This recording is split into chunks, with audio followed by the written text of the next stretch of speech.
আসসালামু আলাইকুম। কিছুদিন যাবৎ আপনারা আইএমএস একটি প্রবলেম ফেস করতেছেন, যেটা হচ্ছে আমরা পিডিএফ ফাইল আপলোড করতে পারতেছি না, যেটা 5 এমবির উপরে। ঠিক আছে, আমরা দেখি প্রথমত আমরা একটা ফাইল দিয়ে দেখি যেটা 5 এমবির উপরে হওয়ার কারণে আমরা সেটা আপলোড করতে পারতেছি না।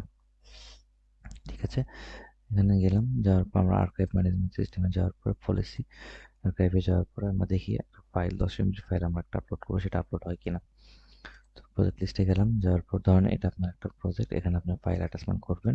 ভিউ অ্যাটাচমেন্টে যান, যাওয়ার পরে অ্যাড অ্যাটাচমেন্ট, যাওয়ার পর আপনার প্রপোজাল নাম্বার থাকলো, এখানে যে কোনো একটা নাম দেন। ধরেন আমি একটা নাম দিয়েছি, অফিসের নাম দিলাম হচ্ছে এটা।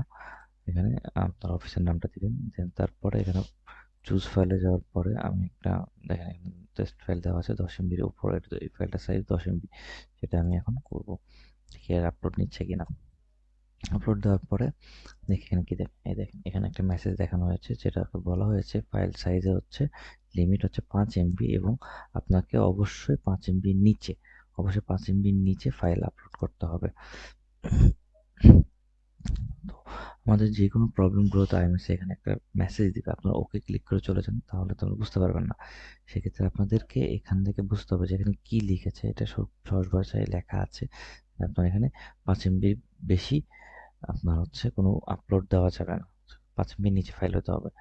তো ঠিক আছে, আমরা এখন দেখাবো আপনাকে কিভাবে আপনার ফাইলটা 5 এমবির নিচে করা যেতে পারে। সেক্ষেত্রে প্রথমে আমরা যাই আমাদের স্ক্যানারে, কেননা ইমেজ স্ক্যানার। এখান থেকে গিয়ে স্ক্যানারে যাওয়ার পরে আপনি দেখতে পারবেন যে এখানে ডকুমেন্ট স্ক্যানিং থেকে আপনারা বেসিক্যালি করেন ডকুমেন্টগুলো স্ক্যান। সেক্ষেত্রে ইমেজ সেটিংয়ে যাবেন, সেটিংয়ে যাওয়ার পরে এখান থেকে ডকুমেন্ট স্ক্যান, এই জায়গাটাতে দেখবেন আপনাদের দেওয়া আছে 300 ডিপিআই বা 100 ডিপিআই দেওয়া আছে। সেটাকে আপনারা খুব কম হইলে আপনাকে 75 ডিপিআই, 75 ডিপিআই হলে আপনার ফাইল সাইজ অনেক কমে যাবে। 75 ডিপিআই অথবা 100 ডিপিআই যে কোনো একটা সিলেক্ট করে রাখবেন। আমি ধরেন আমি করলাম 100 ডিপিআই, 100 ডিপিআই সিলেক্ট করার পরে এখানে ওকে প্রেস করবেন। ওকে প্রেস করার পরে তারপরে আমরা ডকুমেন্টগুলো স্ক্যান করব। দেখি আমরা এখানে এখন 10 পেজের একটি ডকুমেন্ট স্ক্যান করব। ঠিক আছে, আমাদের ডকুমেন্টগুলো স্ক্যান হওয়া শুরু হয়েছে।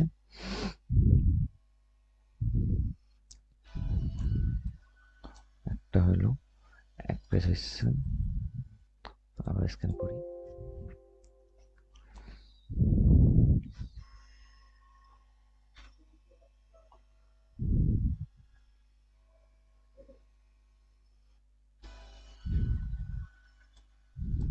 দুইটা হয়েছে।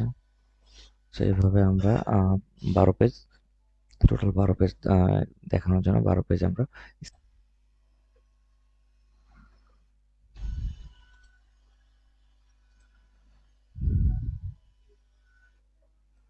দেখেন এখানে আমরা প্রায় 9 পেজের মতো স্ক্যান করেছি। এটাকে আমরা এখন সেভ করি। সেভ করার জন্য আমরা পুরোটা সিলেক্ট করে নিলাম, পুরোটা সিলেক্ট করে নিচ্ছি। নেওয়ার পরে আমরা সেভ করে দেবো এটাকে। সেভ করে দেওয়ার সময় আমরা মাল্টিপল পেজ এটা সিলেক্ট করে নিচ্ছি পেজ করার জন্য। তারপর আমরা কোন জায়গায় সেভ করবো, আপনার ফোল্ডারটা সিলেক্ট করবেন, সিলেক্ট করে সেভ করে দেন। সেভ করার পরে দেখি আমাদের এখন এই ফাইলটা কোথায় সেভ হয়েছে। আমাদের ফাইলটা সেভ হয়েছে ডকুমেন্টসে, স্ক্যানে। এখানে এই যে এই ফাইলটা, এই যে ফাইল আমি এই দুইটা ফাইল আমি আগে সেভ করেছিলাম, এই ফাইলটা হচ্ছে এখন সেভ করেছি। দেখেন মাত্র 700 796 কিলোবাইট হয়েছে, এটা মাত্র 796 কিলোবাইট। দেখেন এখানে ফাইল কয়টা পেজ আছে, পেজ আছে 9টা, টোটাল টোটাল 9টা পেজ আছে এখানে, যেগুলো হচ্ছে আমি স্ক্যান করেছি এখন। তো সেক্ষেত্রে ফাইলের সাইজ অনেক কমে গেছে। তো এই ফাইলটা এখন যদি আমরা আপলোড করতে চাই, দেখি এই ফাইলটা আপলোড করা যায় কিনা। আমরা এখন আইএমএসে ঢুকে এই ফাইলটা আপলোড করব। এখানে আমরা আপলোড করেছিলাম, এখানে গেলাম, যাওয়ার পরে আমরা আমার ফাইলটা সেভ করে নিই, কোথায় আছে, এখানে আছে। আমরা এই যে এই ফাইলটা আমাদের কিছুক্ষণ আগে করেছিলাম 796 MB, এটা থেকে করে দেখেন এই ফাইলটা কিন্তু ঠিক চলে আসছে। এখন আমরা আপলোড দিতে পারবো।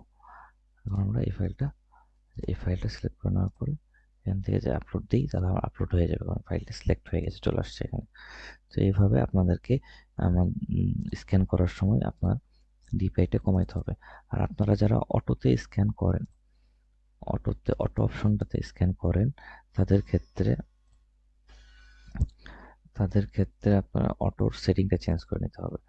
অটো সেটিং চেঞ্জ করার জন্য কি করতে হবে? অটো সেটিং চেঞ্জ করে সেটিংয়ে ক্লিক করলেন। সেটিংয়ে ক্লিক করার পরে অটো স্ক্যান, এখানে গিয়ে আপনার লো ক্লিক করে রাখবেন, যাতে আপনার আপনি যে স্ক্যান যেটা ফাইল করতেন সেটা যেন ছোট হয়। এখানে স্ট্যান্ডার্ড ক্লিক করে রাখবেন। ওকে করে দিলেন, তারপর অটো স্ক্যান করতে হবে। বেসিক্যালি আপনারা ডকুমেন্টস স্ক্যান থেকে স্ক্যান করবেন, যেক্ষেত্রে আপনাদের স্ক্যানটা ভালো হবে এবং ফাইলগুলো বেশি ছোট হয়। তো ঠিক আছে, এটা হলো সমস্যা। আর আপনাদের যাদের অলরেডি ফাইল স্ক্যান করা আছে তারা ফাইল বড়, এখন কি করবেন সেক্ষেত্রে একটা সলভ আছে। আপনারা গুগলে যান, এখানে যান গুগলে যাওয়ার পরে লেখেন PDF file resizer. PDF PDF file resizer PDF file resizer এটাতে যান, যা লিখে সার্চ করেন। লিখে সার্চ করার পরে এই দেখেন, এই যে এখানে একটা ফাইল আছে, যেটা হচ্ছে যে এইটাতে যাবেন, বা বিভিন্ন রকমের আছে, তার মধ্যে এটা সহজ, এটা প্রক্রিয়াকরণ সহজ। যেমন দেখি, এটাতে ঢুকলাম আমরা। ঢোকার পরে আপনি যাবেন আপনার ফাইলটা যেটা 10 MB উপরে। যেমন দেখেন যে এখানে আমার যে ফাইলটা ছিল, এটা 10 MB একটা ফাইলটা 10 MB সাইজ। এই ফাইলটা আমি সিলেক্ট করে দিলাম। দেওয়ার পরে দেখেন এখানে মাত্র 10 MB থেকে, যে আমাদের ফাইলের সাইজ 10 MB, সেটা এখন নতুন সাইজ হয়ে গেছে 2 MB-তে।